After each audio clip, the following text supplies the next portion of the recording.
After that historic performance a night ago from Vladimir Guerrero Jr., the Blue Jays get George Springer in the lineup for the first game in regular season form for the Toronto Blue Jays, but we hear before the game that Hyunjin Ryu hits the IL, and we're like, well, that just kind of dampers the mood a little bit.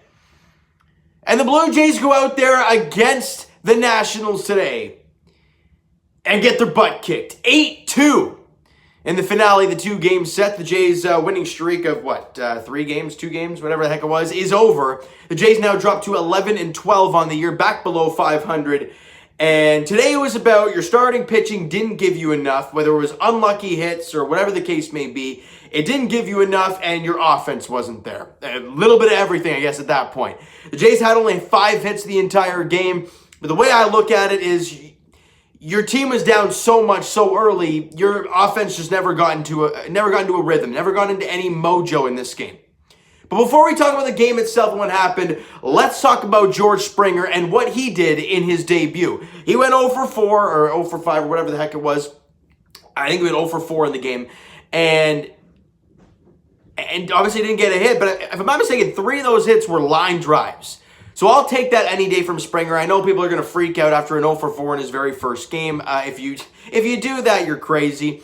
But I look at George Springer as, look, he's going to be great. And the fact that he hit the ball hard 3 times, I'll take that any day. The fact that he's feeling okay after his first game, that's kind of that next step.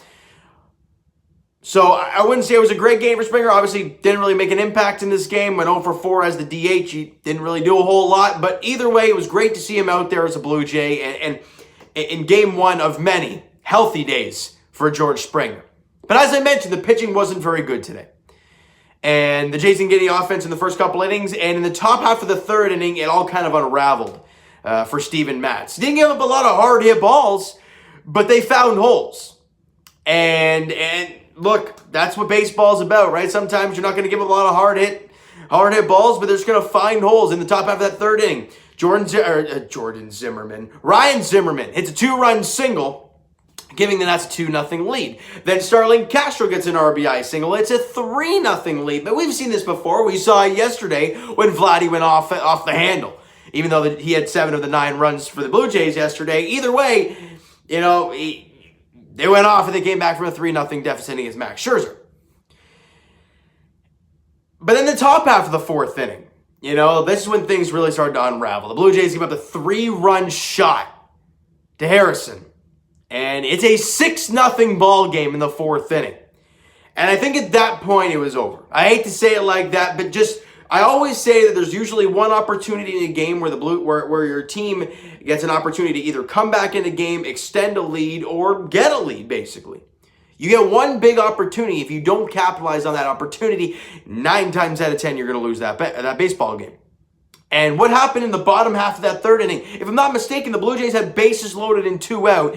You couldn't get anything out of it, whether it was to get back into the ball game, whether it was to, end up getting a grand slam and taking the lead again, or whatever. I don't know what inning it was in. It might have been the bottom half of the 3rd inning. It might have been earlier on. Either way, they had that opportunity. They squandered it, and they went out in the top of the 4th, made it a 6-0 game. Then in the top half of the 5th inning off of Ty Tice, Bell hits a 2-run shot, making it an 8-0 game, and then it unraveled after that, guys. It was just not pretty. Now, if we are trying to pick positives out of a garbage loss, and yes, there are positives in this game, other than George Springer making his debut for the Blue Jays, Lourdes Gurriel Jr. hits his first home run of the year. It was an opposite field shot, and when Gurriel is on fire, when he's hitting at his very best, he's taking that ball the other way. So the fact that he hit it the other way and he got it out of the ballpark for his first one of the year, no matter if it was an 8-0 game or a 1-0 game or whatever the case, it was good to see for Gurriel. Now, in the bottom half of the 8th inning, Bo Bichette goes deep. Okay, he ends up going 2 for 4 in the game with a run scored and RBI, obviously, on this home run.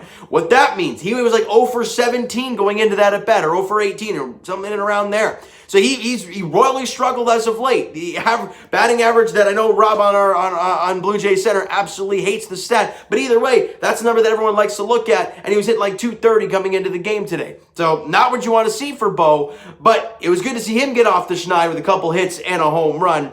But that's really all the offensive positives today. The Blue Jays have a total of 5 hits in the game.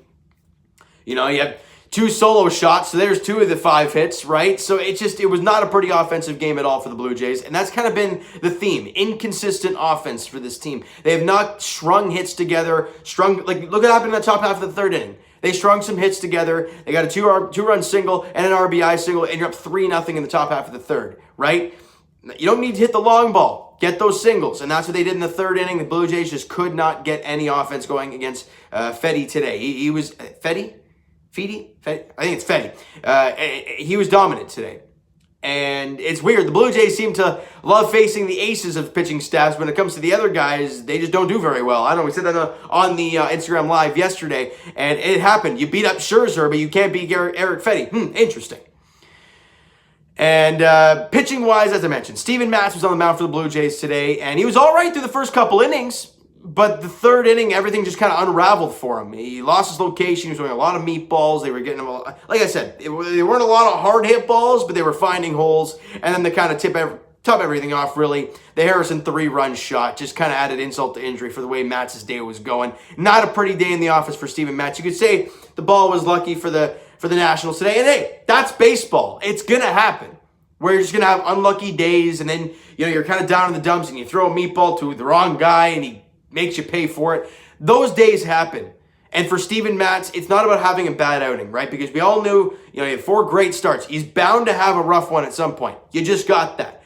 So the question now is, what are you going to see in his next outing? Are you going to see another bad outing, or are you going to see him bounce back to it for a good one? And that is going to show us what type of pitcher Steven Matz is. Now, with Ryu hitting the IL, it's scary now because the Blue Jays literally only have 2 pitchers, Robbie Ray and Steven Matz. The rest are bullpen days, so I don't know what the heck's going to happen with this team. We need Ryu back, and we need Pearson here. Whether he's Nate Pearson that we all hope and love he's going to be, or he's not very good Nate Pearson, we need a starting pitcher, and no, I do not mean Tanner Roark. So, I don't know how to feel right now for the Blue Jays. Their offense is very inconsistent. Their pitching staff is continuing to get hurt. I don't know how to feel. The fact that this team is still 11-12 is beyond me. So after Steven Matz's day, Ty Tice came in. I know, awesome segue. You guys like that? That was absolutely horrendous. Ty Tice went 2 1/3, allowed 2 runs, struck out 3, and had a walk. He wasn't great. Obviously, gave up the 2-run shot to Josh Bell and makes his line look pretty garbage. But after that, the bullpen settled down. I mean, you were down 8-0 at the time. I sure hope they settled down. Travis Bergen, good to see him out there. He went a clean inning, no hits, no walks, and a strikeout, so a good job for him. And another positive to take out of a negative game is Jordan Romano. We saw him in his first outing off the IL, and he wasn't very good. Today, much better. Obviously, in an 8-1 game, whatever, no leverage situation, doesn't matter. For a guy who came off the IL, you want to put him in a low-leverage situation, kind of get him in the groove again. And he went out there, clean inning, no hits, no walks, and a strikeout for Romano, so a good job for him. And Joel Payamps went out there after the rough inning he had against the Nationals in game... did he pitch yesterday? Yeah, he pitched yesterday, I think, and gave up the 2-run shot to Zimmerman. I could be wrong, but I think I'm right. He went in an inning, allowed 1 hit, and a strikeout, so a good bounce-back inning for him. Now... for the Blue Jays, their next game is against the Atlanta Braves on Friday night. So they have the off day tomorrow before they welcome in the Atlanta Braves to TD Ballpark there in Dunedin, Florida. It's a 7:07 first pitch there. If I'm not mistaken, it's a weekend set, a Friday, Saturday, Sunday set. I could be wrong, but I think it's a 3-gamer. It might even be a 2-game set. I don't know. I haven't looked past 1 game at a time, people. That's all I'm looking for right now.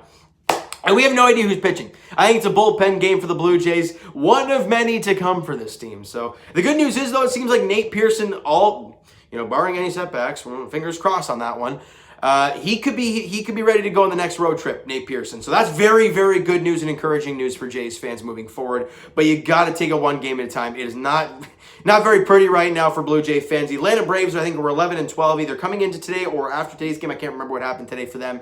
But they've been playing some pretty good ball as of late. They have great offense. They have some very good starting pitching. It's going to be a hard game. It's going to be a hard series for the Blue Jays against the Braves starting on Friday night. The question is, how are you going to do in game 1?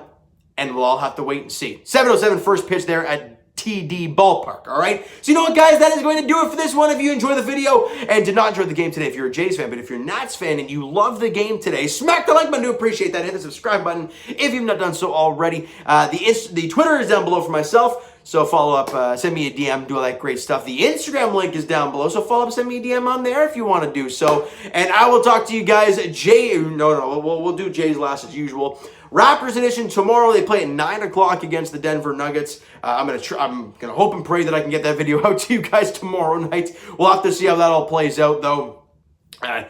Well, I don't know what to expect. I don't know how to feel about the Toronto Raptors right now, but all I know is they play Denver tomorrow at 9 o'clock in Denver. And as for the Leafs, they're taking on the Habs tonight. They're winning 3-1 at this time in the third period, so that's great stuff there. We'll talk to you guys post-game then. And as for the Blue Jays, as we mentioned, their next game is on Friday night at TD Ballpark in Dunedin, Florida, as they welcome in the Atlanta Braves to town. 7:07 first pitch there in game 1 of that series. All right, and it looks like it's going to be a bullpen day, so we'll have to wait and see how that all plays out. Thank you guys so much for listening and watching. Hope you enjoyed the video. We'll talk to you guys then.